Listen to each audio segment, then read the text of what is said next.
All right, welcome back to Minor League Monday. We are at the time of the week that we have a special guest, a returning guest, a guy that we've been following this season, has been doing great stuff. The 2025 ninth round draft pick out of the Arizona State University, go Sun Devils. Recently promoted to Double-A, the outfield for your Chattanooga Lookouts, Mr. Kien Vu. Welcome back to the show. Thank you guys. Thank you guys for having me back on here. Yeah, it's great to see you. I actually saw you kind of recently, just a couple weeks ago, and Right. at the Dragons, and I was kind of like, oh man, I got those tickets. It was after the first half of the season, like you guys cut off and made the first half playoffs berth, and I was like, oh no, there's going to be promotions, and we're not going to be able to see some guys out there. I'm like, oh man, but luckily, got there right in time. Yeah, perfect timing, right before you guys got promoted. But since it hasn't been too long, how have you been? I've been good. Yeah, I've been good. It's this is the longest season I've played of baseball so far. So I mean, that's the biggest adjustment. But I mean, I couldn't be happier. And it's been a fun run so far. Yeah, I would say longest of your career. How's your body holding up? How are you feeling? I would say this is the best I've ever felt. I think it was the first month or two where I was kind of dragging because that's similar to the college season.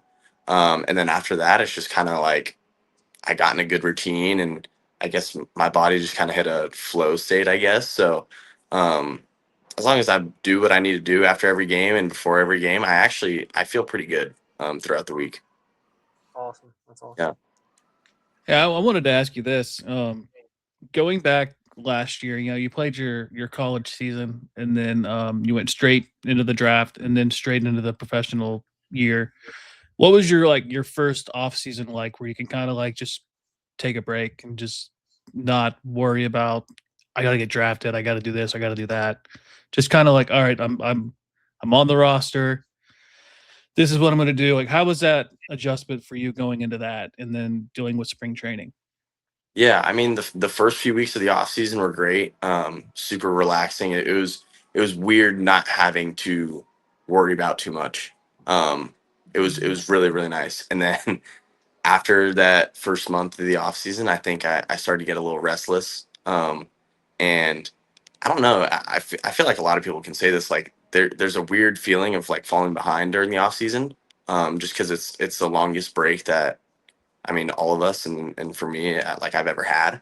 So, I mean, yeah, once December hit and definitely January, I was kind of like, I started to like, I was like, maybe I lost it a little. I don't know. You just like, it feels like it starts to feel a little foreign. And even though you're doing stuff, it's not the same. Like you're not playing any games. And so it is the longest I've ever not played baseball. So, I mean, obviously I didn't lose anything. But it is like I felt restless for sure. And I think going into this next off season, I'll feel a little better about it because I have all spring training to get back into the groove of things, and I kind of know um, when I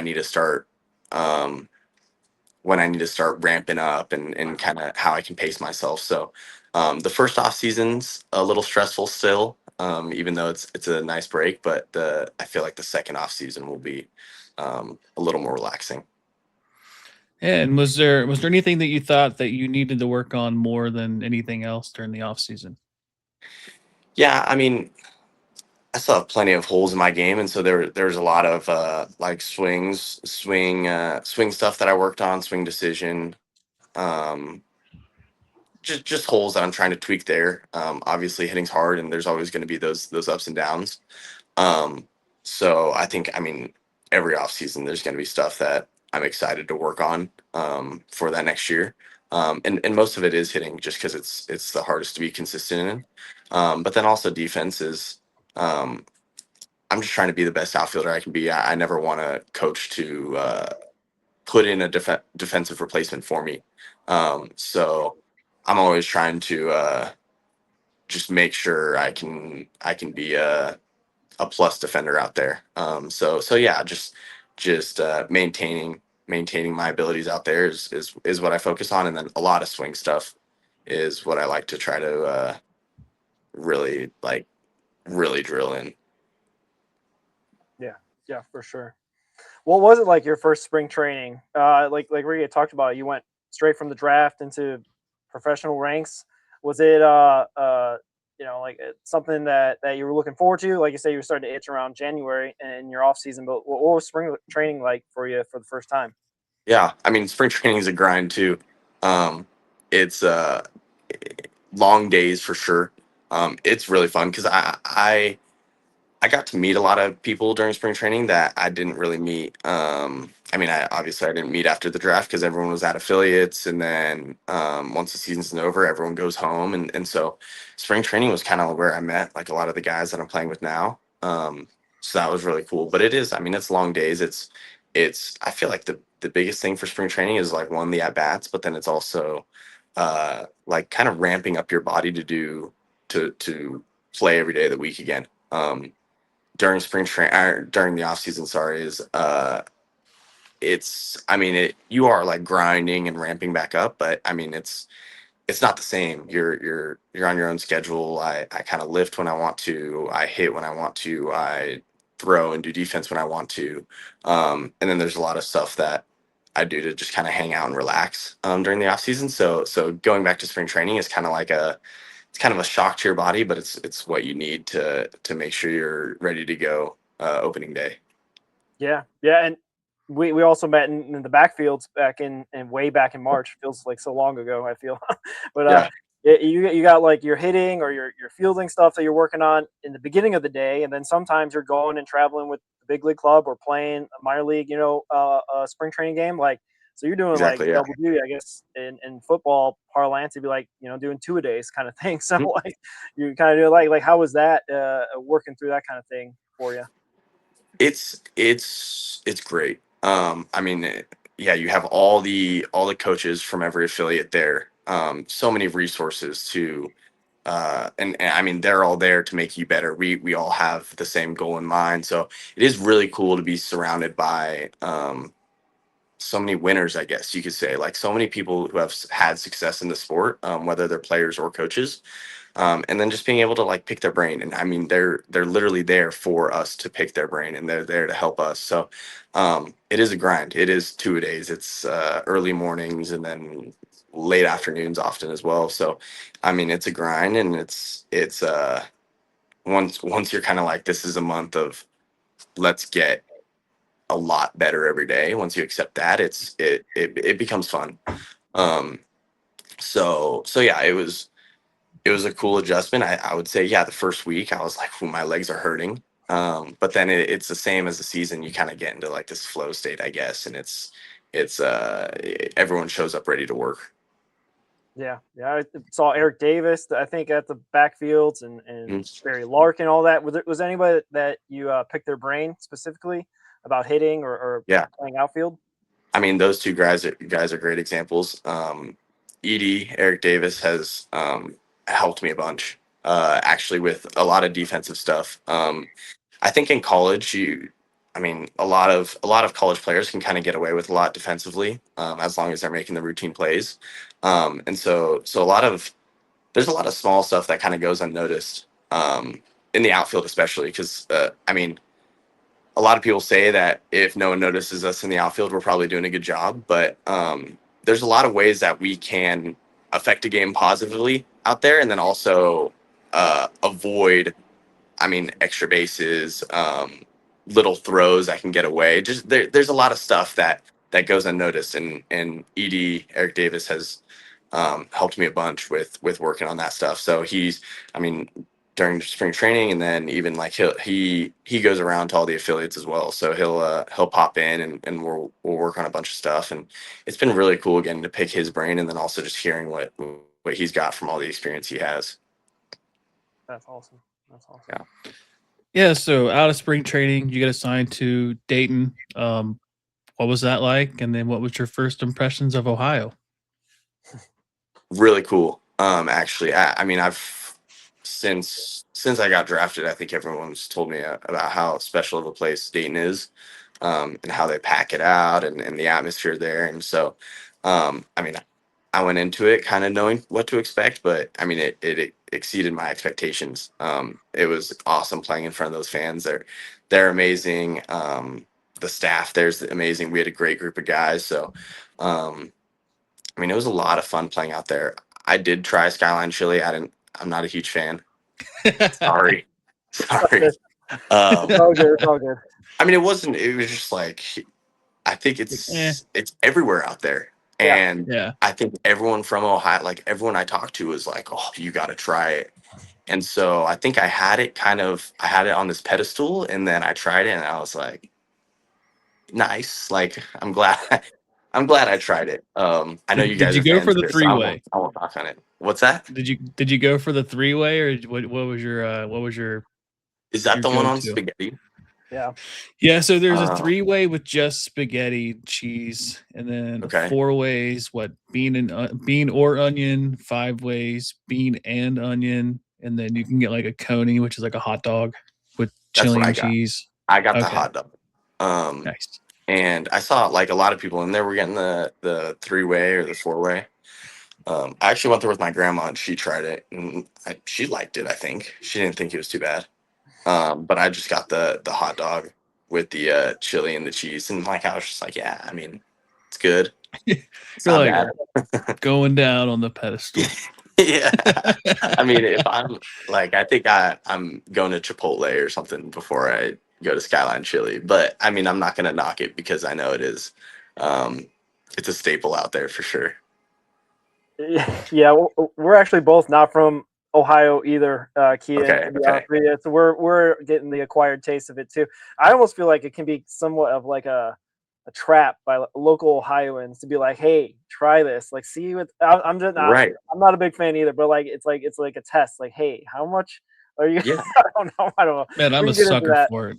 Yeah. Are you? Like, I can't imagine it being in any other state. Like, I feel like it's like if you're born in Ohio, you're just kind of like you have to love Skyline Chili is what I was getting. Like everyone there was just like Skyline Chili, and I was like, I cannot rally behind this.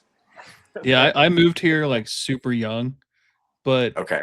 like I'm from Northern California, and like my dad just would refuse to try it, so I didn't get to try it till I was in high school, and then I was like, oh man, this stuff is so good. But we're more of like a Grater's ice cream guys anyway. You know, like Grater's ice cream is top notch. Okay, I don't think I tried that either. Oh, you should. You should. I wonder if That you will like. If you like ice cream, you'll like it. Good spot. Okay. Okay. Grippo's barbecue chips. Yeah.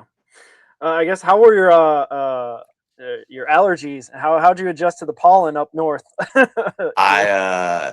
The first month or two was pretty brutal, and then I got I've never even heard of it, but there's like this little steroid shot that helps with the allergies, and so I got that after one of the games, and I haven't even had to take an allergy pill since, so like a Claritin or anything. So it's been that was a game changer, but it was pretty brutal for the first few weeks. Yeah. Was this your first time north of like Arizona, Texas, Florida? Like that? Like have you ever been north of like Georgia? Well, we played so in college we played the University of Cincinnati. Let's see. But that like I mean I've never been up there for more than 3 or 4 days. So yeah, my first time. I mean, last year was my first time in Florida. So yeah, the East Coast and then the Northeast is very unfamiliar to me. That's fair. Yeah. Well, yeah, because we were kind of joking like you go here and then you go to Daytona and we're like, man, he's never been north. Like yeah. No, I haven't. I mean, I went to the Cape Cod in college, but that was for only like a month, and other than that, yeah, I'm very like West Coast. That's where I'm familiar with for sure. Yeah, no, that's fair. Yeah, we were just wondering because yeah, I think you had mentioned somewhere in an interview or somewhere that your allergies were acting up because Dayton can get that way in spring, and it's not just you; it's everyone there in Dayton. That's what I've heard. Yeah, I think my dad even sent it to me. He was like, "Yeah, you better watch out. Dayton is high on the allergy chart or whatever." So it should be called the Dayton Allergies instead of the Dayton Dragons. We should. Yeah, you learn to adjust, and you're in the Midwest. That's all I got Oh, to I say bet. about that. Yeah. But yeah, Yeah. back to baseball, I guess. You guys had a great first half of the season, earning a playoff berth for the first time for the Dragons since 2007. 2007, that's a long time. And you guys are playing a very exciting, winning brand of baseball. Like take us through that. How was the first half of the season for you? A lot of fun, is how I can describe it. I feel like it was fun watching us too. Like I said, we had a great group of guys, and a great staff, and it was easy to show up to the field and want to win. I feel like baseball's grueling, and it's full of so many up and downs. It's not like football where you can just strap it on for Saturday and or Friday or Monday or whatever once a week, and just give it your all. It's every day. So it's hard to. It's not hard. Like we all love the game so much, so it is easy to want to be there, but especially during those lows, it's hard to win. I feel like everyone can say that. Sometimes it's hard to win. And so that group of guys in Dayton was like one person's kind of low, and the guy right behind him's picking him up. And so it was just like it's a winning brand of baseball, and it was fun to win, and it was easy to show up to the field every day and want to win. And so I feel like everyone on that team would say the same thing.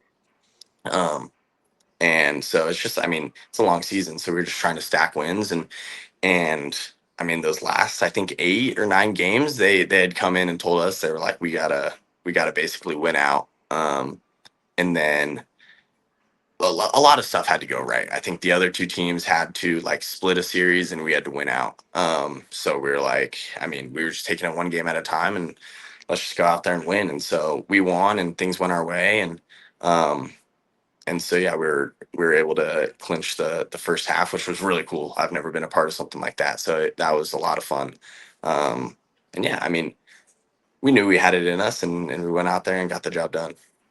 Well, I say you're coming from some success. Daytona, didn't you guys go to the playoffs and go to the final in the I Florida State guess, yeah, League? no, yeah, we did make it. We made it far there. I was just kind of referring to the beer showers in Daytona. Daytona, we had a lot of young guys, so we had to do like apple cider, like Yeah. apple cider champagne. But in Dayton, we're allowed to have a few beers. Yeah. Okay. That is a Uh, major difference. that Yeah, surprised you. Florida's pretty relaxed, so I'm surprised they still didn't go ahead and do the beer. I Yeah. know. I know. I feel like we could have slipped the clubby a couple $100 to go get some beers, but yeah, That's fun. it was a lot of fun. That is great. Great stuff. Yeah, speaking of a lot of fun, you probably had one of the most exciting plays that I've seen in a long time. Walking off a steal a home. Um, I DM'd you after the game, asking you about what was your thoughts, but kind of talk us through the moments leading up to that. And was there anything that you were thinking like, you know what, I'm just gonna go for it? Yeah, I think that's what it was. I'm just gonna go for it. I think the pitch before it, I'd kind of done the like the fake break, to try to get a balk out of him. Mm. Um, and Julio, our manager, was like, "Whoa, like, kind of got far. Like, you think you could actually do it?" And I was like, "Yeah, maybe." And he was like, "All right, let's do it." And Stovall, one of my buddies, he was up to bat, and he had 2 strikes. He would have got the job done too. But it was one of those like sidearm lefties, chucking it pretty good. So it was a tough at bat. And they had brought him in, I think, literally to face Stovall. So Julio was like, "Yeah, can you do it?" And I was like, "Hey, maybe." And what made it work was there wasn't too much thought going into it, and not a lot of hesitation out of either of us. So I saw the way he kind of came set and just like looked at the ground. And I was like, that's probably my opportunity to go. And as soon as he did that, I went. And um, I also, I could be wrong, but I'm pretty sure there's like a rule. So when a guy's stealing home, the pitcher has to step off in order for the catcher to come out. But if a guy's stealing home and the pitcher just, notices he's stealing home and then delivers a pitch and the catcher steps out, then like I'm safe no matter what. so it's like a balk. It's like a fielder's I balk or think you're something. right. I think it's Yeah. called a So catcher's block. catcher's balk. Yeah. So I kind of like, I also had that in the back of my mind. I was like, if he just delivers his pitch and the catcher doesn't hold his position, if he steps out to try to make a tag, then it's a balk and we win the game anyway. So I think that kind of helped my confidence with executing that play. But yeah, I think there wasn't too much thought. So that's probably what made it successful for sure.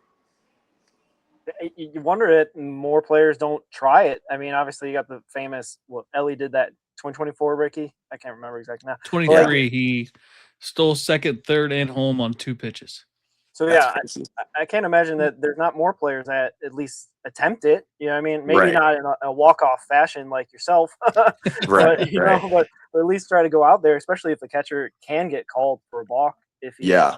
leaves his designated area. So that It is an interesting rule. I guess so. I guess if the pitcher just steps off, the catcher can come out, and so maybe that's probably what's holding a lot of guys back from doing it. But yeah, it is like I feel like it could be exploited a little for sure. I mean, it's an exciting play either way, whether he steps off and is able to come out or whatnot, because it's a bang bang play at home, and you don't see that very often. It's very rare, and it was. I mean, I don't know if the kids still say viral, but it went around everywhere. I think I don't know if you got many interview requests or what have you after that play there, Kien, but like it felt like it was. I mean, my wife was singing on her timeline, kind of stuff. You know what I mean? Oh, that's awesome. That's awesome. Yeah, I had a lot of friends and family reach out about it, so that it was a really cool feeling. Yeah, it was cool play, cool feeling, cool experience, fun game. That's all I can say. If I remember right, I think Talking Baseball might have even shared it. John If I Boy guys, remember right. Yeah, John Oh, Boy. maybe. pretty Maybe I sure. did. I think the Dayton Dragons have been on a lot of John Boy stuff. Yeah, So with that one might have made it. yeah. The fight, yeah, when Yeah. Duno went out and fought, yeah. Yep. And the fight, and then also when Carter Graham hit the homer off the kid's nuts in left field. Have Oh you guys seen yeah. that? That was on John Boy. I forgot about that one. Yeah. Oh my gosh. Yeah. So the Dragons are all over John Boy. There you go. There you go. Could you All right. imagine like you have the one opportunity to catch a baseball in the stands and that's where you get hit? Yeah. It's funny because Oh, like he man. was the only person in left field too. So I know. he probably could have let it go and then went and grabbed it too. Well, all right. I'm gonna have to give Lesson Graham a learned. hard time about that too. Yeah. You guys should. Yeah, lesson learned. Lesson learned. I think we had learned that your roommate, at least in Dayton, was Alfredo Duno, and is he still your roommate up there now in Chattanooga? No. I mean, we've been on the road since I got up here, so I don't know who my roommate is going to be, but it was Duno, and then before that it was actually McCrystal. So I've had the two catchers, and then he got moved up, and Duno moved in. So yeah, it was. I mean, they're both interesting guys, so it was cool rooming with them. Yeah, I was gonna say, like, what kind of roommates? I guess you could go both of them or either of them, but like, what kind of roommates is McCrystal and Duno? Like, do they pick up after each other? How you know what I mean? Like, are they considerate roommates? Do they cook for you guys? Like, what kind of roommates are these guys? No, they're actually both great. McCrystal had a dog, which I thought was really cool. I like dogs, and like just having him around, like I thought that was really cool. I think some people have an issue with like their roommates having dogs. I don't. I thought it was cool. But he was only there for maybe a month. And then Duno moved in right after that, and he was great too. He does like to cook, which is cool because I don't. But he made breakfast a few mornings. And he's real like super clean, super tidy. So a great roommate. He has a lot of nice things too, as you can imagine. So um, he's got he has a lot of cologne. Oh, I think really? a lot of expensive cologne too. So I mean, the place always smelled great. Um, yeah, they were both fun. They're both a lot of fun.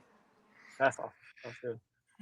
What was his go-to breakfast? Eggs. He always made huevos, eggs, and bacon, and then like toast. And then one of the weeks, his family actually came out. His mom, dad, and little sister were out there visiting, and they made. I'm trying to remember what it's called. I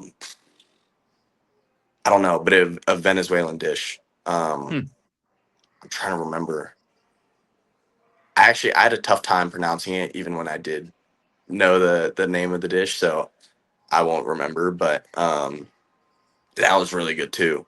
I've never had anything like that. So yeah, they're great cooks. I mean, he's huge, so you can imagine he has like good taste in food. I mean, like just like a burly guy, not like Yeah, a yeah. fat guy, but Not good me, taste in not food and me. eats a lot of food. So great roommate. Were, Yeah, were they? I used. Oh, sorry. Go ahead, Roger. Were they arepas? They do arepas down Yes, there. yes, arepas. Yeah, Nice. All right. Yeah, nice. I used to work with it was two people from the Dominican Republic and two people from Puerto Rico. Hmm. And like they were teaching me Spanish and I was teaching them English. So it was kind of like that's how we communicated. Yeah. And they made this Dominican dish and I can't remember what it's called, but it sounds like MFer when you say it, but it's like Yeah. delicious. It's like rice, eggplant, like Huh. beans. Like it's man, Yeah. I miss those guys. Hector and Was Angel, there chicken in shout them there? out. Probably, yeah, yeah. Because they love chicken and rice. He makes that. Pollo, pollo con arroz, Yeah. y huevos, y chorizo. You know. Yeah, That's awesome. yeah. So, it's been about a week, and you like you said, you've been on the road. But what is the Double-A experience been like for you compared to your two previous stops in the organization? It's been good so far. I mean, as you can imagine, like as you go up levels, the game doesn't speed up, but I would just say if anything, um, there's just a lot less mistakes. Whether it's how you're getting pitched, I mean, you might get one, two pitches in at bat. There's not as many pitches to hammer, and then there's also a lot more strikes. Is what I've kind of noticed. A little more command. I don't know. Like it's very similar to high and even Dayton. Like I wouldn't say that there's been too much of a change or difference. It's just a little bit more polish. But I mean, at the end of the day, it's the same game. The mound's still 60 feet 6 inches away, so it's same game. I would say for the most part, guys are still throwing the same speed. Yeah, it's just a little bit more polish. So it's been cool. The guys up here too, like they're great. They're great. Is all I've got. They're a little older, I think, than the last two stops I've made. So there's more maturity for sure. But it's been cool. I mean, I've only been up here for a week, so I'm still adjusting. But we're here in Huntsville right now playing the Trash Pandas. And I haven't been to the stadium yet, but I can see it actually like right across the street from here, and it looks really nice. So I'm excited to get in there and see all that. But I mean, at the end of the day, it's the same game. So uh, yeah, just trying to keep winning baseball games, and that's all I can control. And more often than not, success follows that. So that's my goal. Nice, nice. Yeah, you mentioned the guys are a little bit older. Like they're still kind of like because Trevor Kunsel talks about like AAA. There's a bunch of guys that just go back to their families, stuff like that. Do you find like there's like a young guy group and like an older guy group, or like does it mix and match sometimes depending on what's going on? No, we're definitely. I would say everyone's pretty intertwined. I would just say, like, I guess what I kind of noticed in on this team at least, there's a lot of guys who went to college. So like if they're getting drafted at 21, 22, there's like the team just tends to be older. And then in high A and low A, like that, there's a lot of high school guys and like Latin players that signed when they were 16 or whatever. So a lot of the guys on this team went to college. And so I think we just got an older group. But like it's fun. It's like I would say the locker rooms are the biggest difference. It's just kind of like a maturity thing. But it's been cool, like getting to know guys here too. That's awesome. That's awesome. Yeah. So, how did you find out you were getting promoted? How was that? What was that call like? It was, I guess, last Sunday. Yeah, last Sunday. Um, just right after the game, and there was a bunch of guys, as you guys know, that got Yeah. called up. I think it was 5 of us. So they just Julio, the manager, was like, after the game, everyone in the clubhouse. So we won that game and went into the clubhouse. Everyone was in good spirits, in a good mood, and so he was just like, I have some announcements, and he announced the names, and I mean. Such a great group of guys. Like everyone's so like pumped up, supportive. So he listed the names and everyone starts cheering and then everyone's giving hugs and that's about it. Everyone says goodbyes, gives hugs and packs up my locker. I went and packed up my locker, packed up my apartment and hit the road that night actually. Um so yeah, I mean it's that was weird. Like having to like just kind of uprooting my apartment.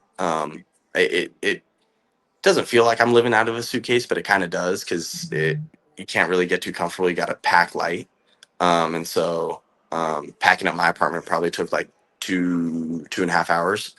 So right when I was done with that, I hit the road, and I think the other 4 or 5 guys did that same thing. And then we actually Yearling Confidant came up 2 days later, so he was another familiar face that we were all pumped to see, and so there's a lot of moves, and so it's just kind of an exciting time for us down in when we were in high. Nice. There wasn't any like prior knowledge, like you didn't hear any whispers or nothing. Like it was, they just told you on Sunday, and you just boom, you're going to Chattanooga. Yeah, no, for me there was no I was blindsided by it. I mean, Carter Graham having the year that he had, everyone was kind of like he'll probably be in Double-A pretty soon. Yeah, I mean, we didn't know exactly when. We actually kind of assumed it would be after the first half, for him at least. So when Julio had said, I've got some announcements, we suspected him, and then even Carlos Sanchez, who's having a great year. We were like, they got to be going up pretty soon. And then yeah, but for me, I was just I was in the dark. Um, I didn't really hear much, and so yeah, it's a cool feeling. that's that's awesome. That's awesome. Yeah, I mean, don't sell yourself short. I mean, you're 2 home runs away from matching your personal best in college or professional. So I mean, you're having an incredible power year. What do you think's been the biggest adjustment? Well, not adjustment. What's been your biggest? I can't even think of a word for it. Just takeaway from your power this year. Yeah, I mean, I don't like it. I always knew that I had it in me. Like during BP in college and then even in pro, like I would sneak some balls out. So I think like, and I would say the same for most of the guys in pro ball and even college. Like at the end of the day, it's kind of just it's stacking barrels. You're trying to hit the ball hard as many times as you can. And I mean, in college with metal bats, and then out here, just like with how hard guys are throwing, you're gonna run into homers if you're finding a lot of barrels. And so I mean, I wouldn't say I changed anything or necessarily tried to hit homers.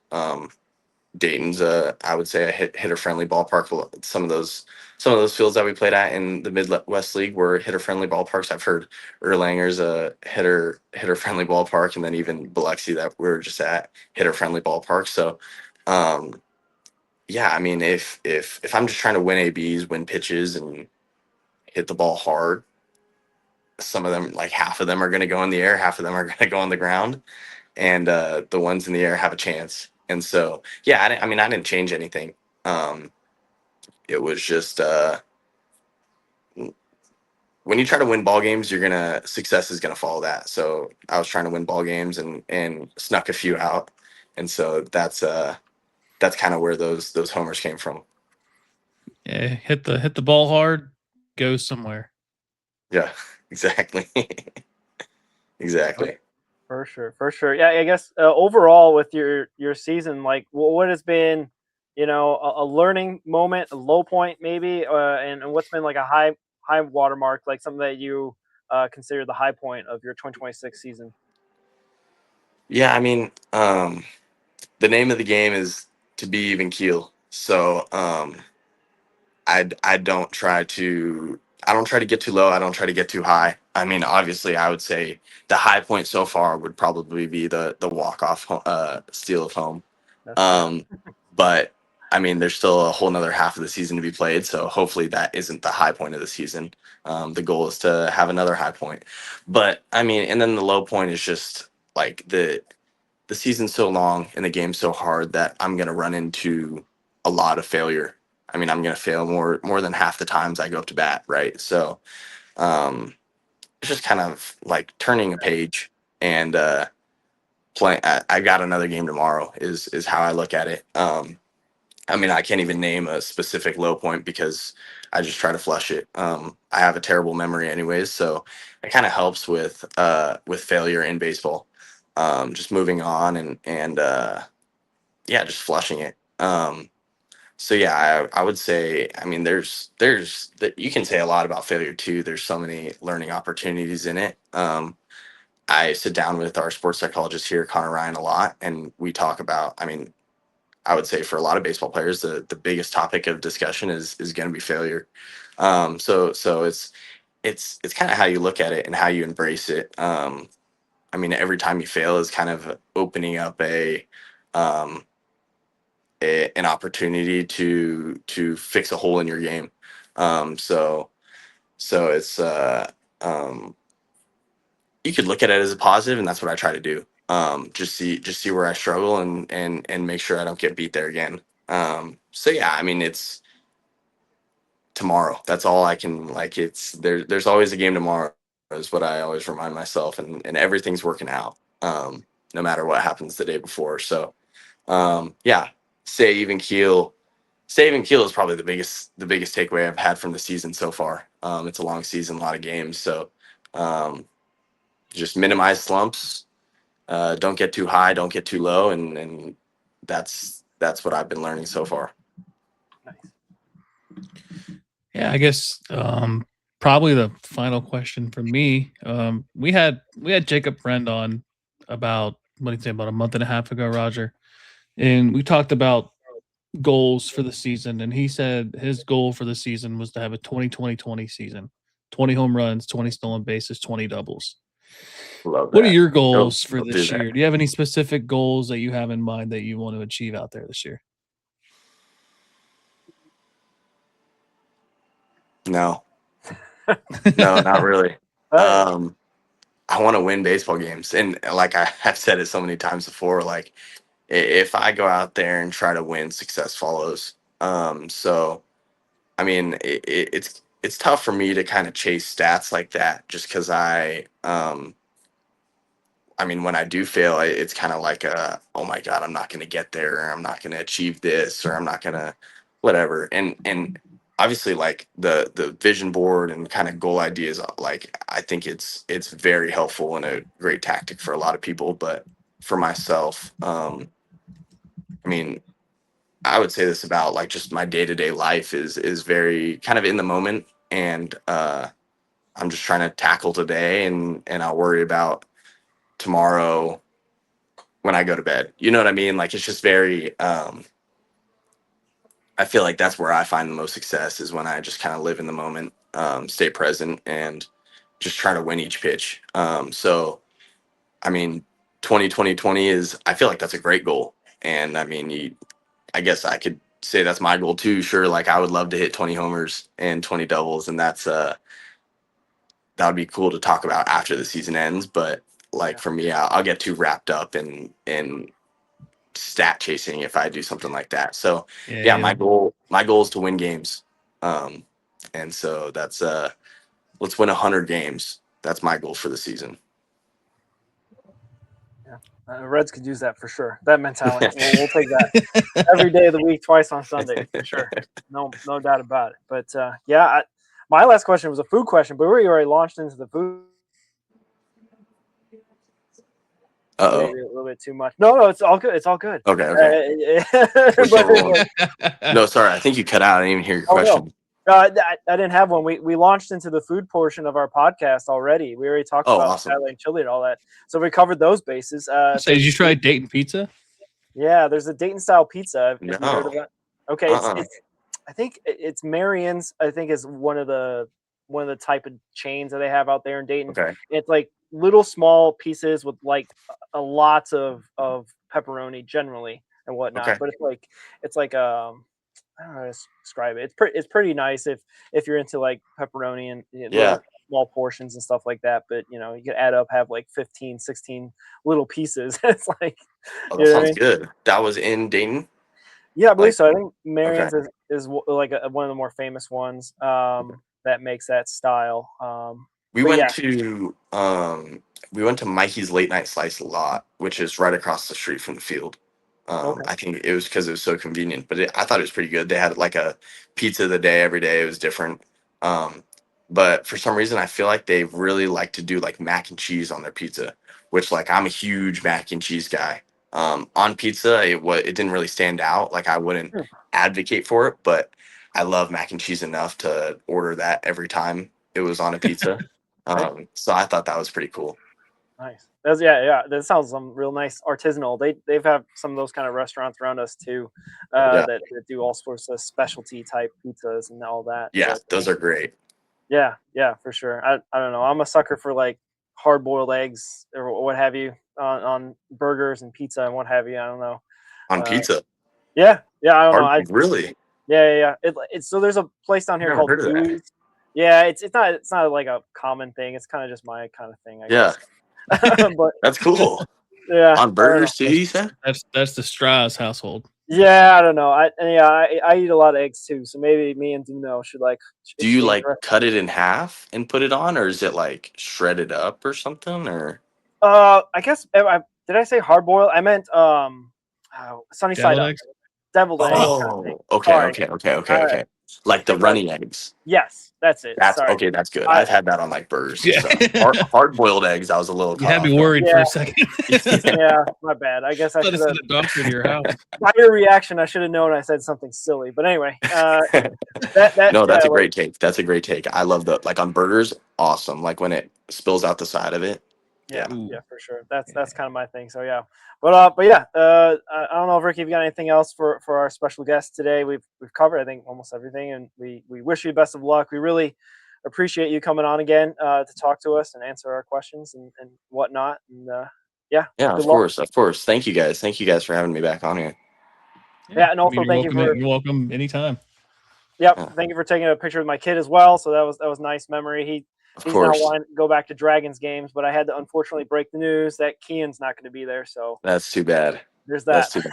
Well, if you guys get back out to like Chattanooga or something, text me and I'll get you tickets. I don't want to make you pay for those.